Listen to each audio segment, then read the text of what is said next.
A paz de Jesus, meus irmãos e minhas irmãs, salve Maria! Bem-vindos ao canal Via de Oração. O Santo do Dia é uma resenha diária dos santos guardados na memória da Igreja. Eles são os verdadeiros discípulos de Nosso Senhor Jesus Cristo. As vidas desses homens e mulheres são a doutrina e os ensinamentos da Santa Igreja. 7 de maio, recordamos os santos Beato Francisco Pagliari, Santa Rosa Venerini, santos que fizeram a diferença no seu tempo. Vamos conhecer a história do Beato Francisco, um amigo simples e caridoso do céu.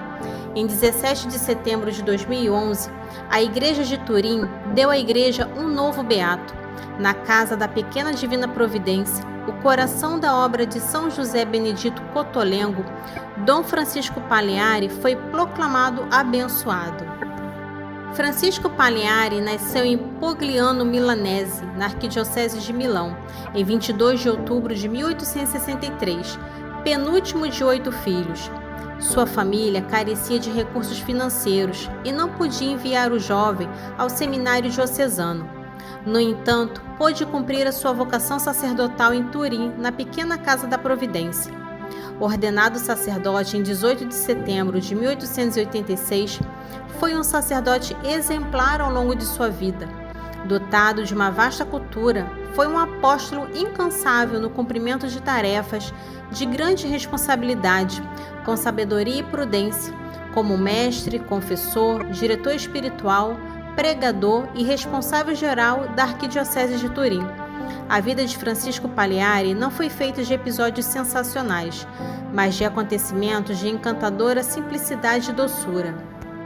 Pequeno em estatura e esbelto em constituição, ele praticava constantemente as virtudes, que se tornaram uma segunda natureza para ele. Pode-se dizer que em sua existência manifestou a mansidão e doçura de São Francisco de Sales, a pobreza e humildade de São Francisco de Assis, o espírito missionário de São Francisco Xavier, a atenção aos pequeninos de São Vicente de Paula, o dinamismo pedagógico de Dom Bosco, mas, sobretudo, refletiu o rosto de Cotolengo, vivendo seu carisma com entusiasmo e convicção, oração e caridade.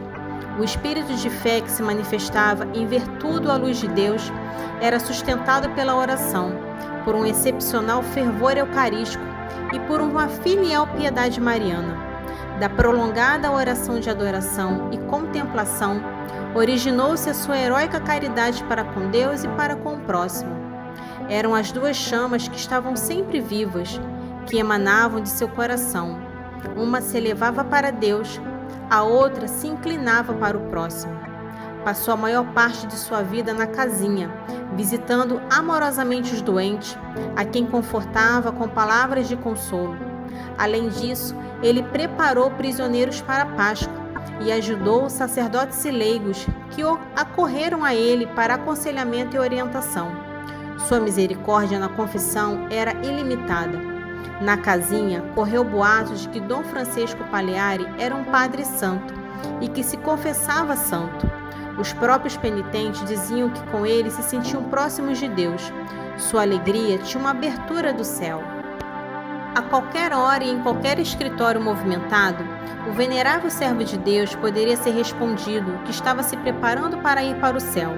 Desta forma, a experiência da cruz não o pegou desprevenido, mas aceitando a longa doença que começou em 1936.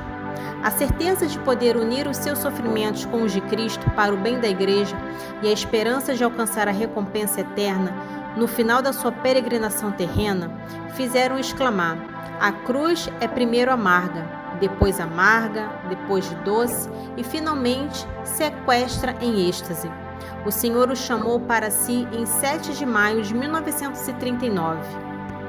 Tinha uma reputação de santidade que logo levou à abertura do processo de beatificação em 11 de junho de 1947. Ele foi declarado venerável em 6 de abril de 1998 e em 10 de dezembro de 2010, o milagre obtido por meio de sua intercessão foi aprovado. Dom Francisco explica o postulador Padre Giovanni Giuseppe. De todos os testemunhos reunidos, surge como um sacerdote que, entre os muitos aspectos virtuosos, viveu extraordinário cuidado pastoral de confessor e diretor espiritual, com extraordinário heroísmo. Ele era capaz de derramar serenidade e de sempre experimentar a aceitação a Deus em relação ao sofrimento na alma e no corpo. Não media sacrifícios para ouvir até 400 confissões por semana, e para todos com humildade de São Francisco, a quem como terciário era dedicado, ele tinha palavras de conforto e encorajamento. Um exemplo importante, portanto, para a família cotolenguiana, mas também para todos da Igreja de Turim.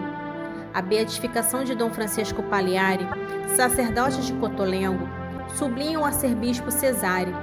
É um grande presente para a Diocese de Turim, que vê a difusão das fileiras numerosos santos e abençoados que marcam sua jornada espiritual e eclesial. São o fruto mais frutífero de uma comunidade cristã, que ainda hoje, na fé em Cristo, intimamente unida à caridade para com os pobres, encontra o caminho do seu testemunho missionário na sociedade. Nesta época de grave crise ética e social, a beatificação de Pagliari também oferece à nossa igreja local um forte estímulo de esperança e coragem para seguir o mesmo caminho que este humilde e simples padre cotolenguiano mostrou, semeando em torno dele tantos sacerdotes, religiosos e religiosas, famílias, fiéis, saudáveis e doentes, ricos e pobres, a alegria pascal que caracterizou seu sorriso e animou seus serviços de toda a sua vida. Que possamos pedir a intercessão deste santo. Amém. Hoje também comemoramos Santa Rosa Venerini, virgem fundadora das Mestras Pias de Venerini. Nascida em Viterbo, na Itália, no dia 9 de fevereiro de 1656, dotada de inteligência e sensibilidade não comuns, Rosa tinha diante de si as escolhas possíveis, a mulher do seu tempo, o matrimônio ou a clausura. Contudo, ela privilegiava as escolhas corajosas, para além dos modelos tradicionais, e na sua interioridade sentia a necessidade de uma alternativa que fosse vantajosa para a sociedade e para a igreja, mas não conseguia identificá-la. Porém, Deus permitiu que Rosa Venerini vivesse um conflito bem humano. Um jovem apaixonado queria desposá-la, mas o seu desejo era consagrar-se a Deus. No outono de 1676, entrou como externa no mosteiro dominicano de Santa Catarina para conhecer a vida claustral. Em virtude de tristes acontecimentos na família, morte do rapaz pretendente a desposá-la e de seus pais, ocorridos entre 1677 e 1680, teve que regressar a casa. Tendo ficado sozinho em casa com o irmão Horácio, começou a convidar as jovens e as senhoras da vizinhança para a recitação do rosário. Deu-se conta da pobreza espiritual e cultural difundida na população e compreendeu a necessidade de uma missão mais elevada, ou seja, a urgência de dedicar-se à instrução e à formação cristã das jovens como uma verdadeira escola. Um padre jesuíta, Ventuar Bandinelli, percebendo a sua vocação natural para a religiosidade e para o ensino, abre-lhe as portas da vida religiosa. Rosa não perdeu a oportunidade e deu o primeiro passo, indo viver em comunidade. A 30 de agosto de 1685, com a aprovação do bispo de Viterbo, cardeal Urbano, junto de mais duas amigas mestras, professoras, cria a primeira escola pública primária para crianças na Itália, em 1685. Estava iniciada sua grande obra. Porém, as oposições não tardaram a aparecer. Alguns padres acharam que a obra de Rosa agredia sua autoridade no ensino religioso. Os nobres se posicionavam contra o ensino gratuito dos pobres. Rosa enfrentava uma batalha em nome de Deus e de um ideal. Felizmente, o bispo de Montefiascone intervém e a convida para fundar em sua diocese uma nova escola. Para lá, Rosa Venerini se dirige, junto de uma colaboradora muito especial, a futura Santa Lúcia Filippini. As escolas então se expandem e chegam a muitas cidades, inclusive a Roma, mas os problemas apareciam novamente.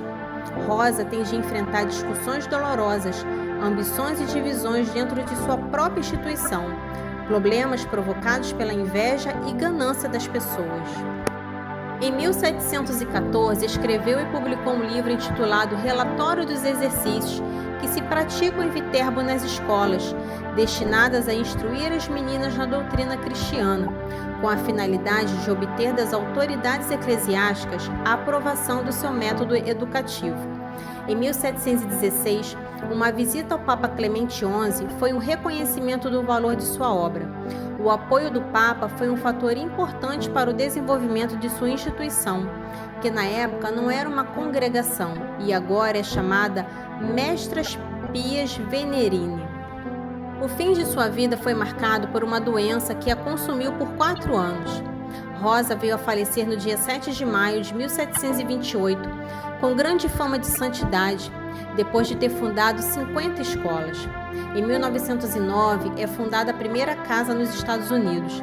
O reconhecimento canônico para essas professoras chegou apenas em 1941, quando finalmente se torna uma congregação.